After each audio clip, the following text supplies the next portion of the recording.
disant que ça permettrait de ne pas avoir à chercher partout, parce que là il faut aller à l'hôpital Port-Royal pour la gynéco, parce qu'il y a des problèmes gynécologiques aussi, à la santé pour certaines choses, ici pour faire les mesures, avoir tout à porter, s'il pouvait y avoir tous les spécialistes un peu du domaine, orthopédistes, etc. Ça permettrait d'avoir un référent, peut-être d'avoir une sorte de plateforme d'urgence pour pouvoir poser les questions quand on se casse quelque chose, qu'il faut être opéré et que le médecin ne connaît rien du tout et qu'en plus il n'a pas envie d'entendre. Qu'il y a des particularités, des choses à respecter dans le protocole opératoire, des sutures qui ne doivent pas être des sutures non résorbables, enfin bref, qui doivent être des sutures non résorbables, pardon. Donc il y a plein de choses et on se sent incompris justement par le corps médical parce que pour eux, c'est pas grave, ça va aller quoi. Ils ne lisent même pas la petite feuille qu'on a de précaution, etc. Donc ça permettrait peut-être d'avoir un centre, un pôle de référence et puis s'il y avait une antenne qui pouvait... à laquelle on pouvait appeler quand on avait un souci, ce serait pas mal. Ce serait même super bien. Et ça serait moins fatigant aussi.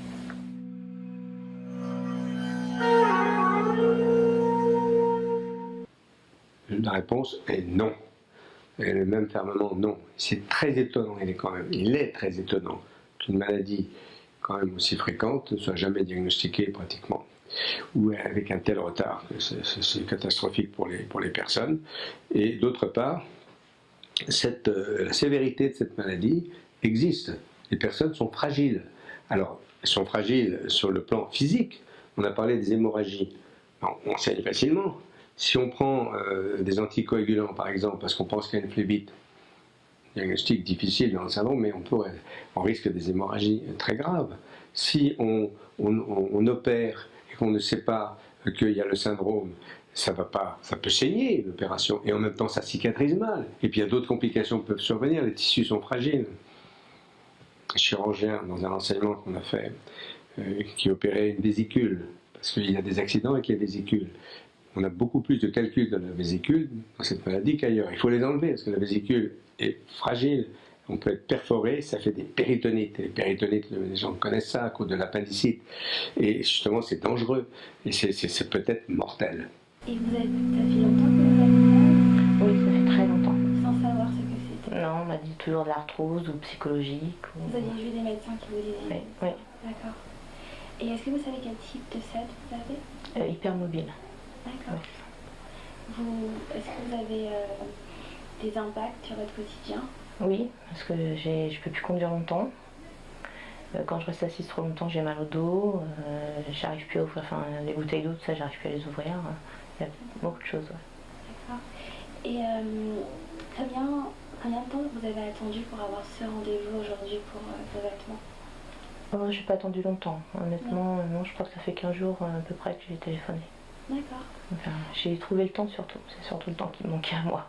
Surtout vous venez de Normandie? Oui. D'accord. J'ai 1h30 de route. Et qu'attendez-vous de ces vêtements? Qui me soulage. Que j'ai moins mal surtout. D'accord. Ouais, j'espère. Merci beaucoup.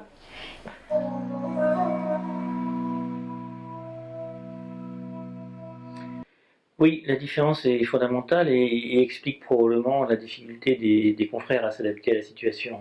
En médecine, on nous apprend essentiellement à soigner des maladies d'organes. Un cardiologue, ça soigne un cœur malade. Ça soigne une tension artérielle qui n'est pas normale. Ça soigne des artères qui se bouchent. Donc ça soigne un organe qui souffre. Alors que dans le syndrome d'Ehlers-Danlos, habituellement, en dehors de cas exceptionnels, les organes sont normaux. C'est donc les enveloppes et surtout la régulation de l'organe qui est perturbée. Donc c'est effectivement tout à fait différent. Il faut faire prendre conscience aussi aux patients et aux confrères que c'est au travers de l'amélioration de la régulation de ces organes qu'on va améliorer leurs symptômes et leur permettre d'avoir une vie sociale normale.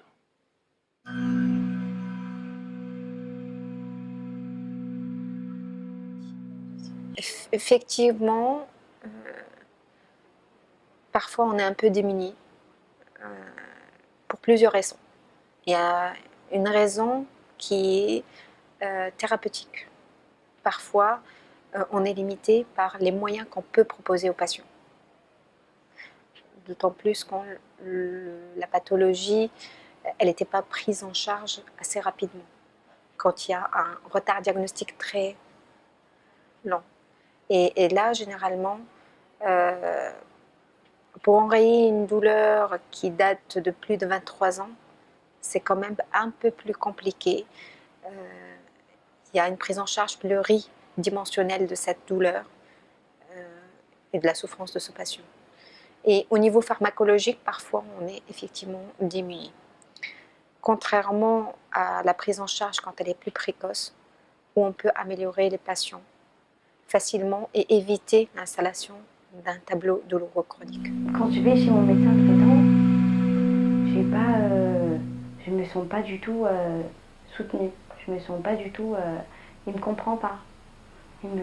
Franchement, il me comprend pas du tout. Il pense que c'est psychologique, que je suis peut-être hypochondriaque. Et donc, mais j'ai quand même une fois par mois un rendez-vous chez le docteur Baloul, qui, elle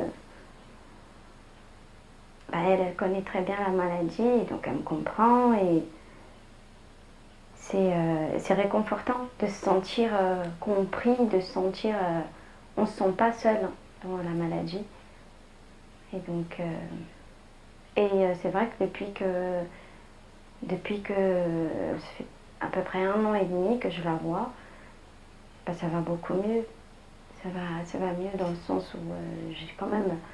On m'a prescrit l'oxygénothérapie. Je fais ça, normalement je suis censée faire ça 3 fois par semaine, enfin par jour. Mais j'ai pas vraiment le temps de faire les 3 fois par jour parce que j'ai 3 enfants, je suis toute seule, j'ai beaucoup de démarches à l'extérieur. Et donc là, je suis à 1 fois par jour. Mais bon, ça soulage. Ça soulage parce qu'on peut penser que l'oxygénothérapie, c'est lié à des problèmes respiratoires. Mais quand on a mal, on a tellement mal que le moindre geste, rien que le fait de tenir le stylo, ça fait mal. C'est pourtant quelque chose de banal, c'est pas censé, ça demande pas beaucoup d'efforts physiques, mais ça fait tellement mal. Et donc l'oxygénothérapie, bah, ça aide à reprendre quand même son souffle. Et déjà, rien que de se sentir, de rester assis, de sentir, de rester posé, ça soulage. Et donc oui, ça m'aide beaucoup.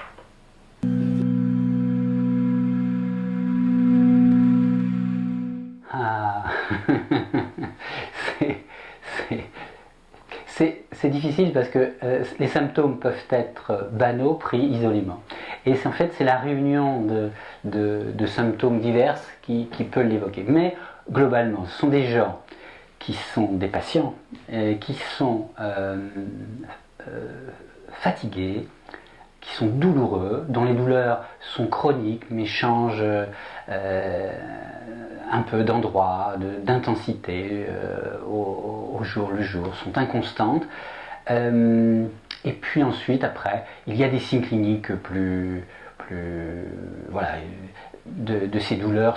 Il y a aussi des douleurs, des maux de tête, des douleurs digestives, des troubles de la respiration, des palpitations, des troubles de la proprioception, c'est-à-dire des gens qui sont maladroits, qui se cognent un petit peu partout. Voilà, globalement. Alors il y a aussi une hyperlaxité, il y a aussi des souplesses, des problèmes de peau, mais ce qui se voit surtout, c'est la fatigue, les douleurs et l'incompréhension du corps médical. Ils disent mais c'est quoi ça, c'est quoi? Alors ils optent souvent pour une fibromyalgie. Mais bon, il y a d'autres signes qui nous disent que c'est autre chose. Et puis on en viendra peut-être après. Ce qui est le plus important, c'est que lorsqu'on a ce syndrome, ou lorsqu'on l'évoque, on a une palette thérapeutique assez merveilleuse, et c'est ça ce qui m'intéresse en tant que médecin généraliste.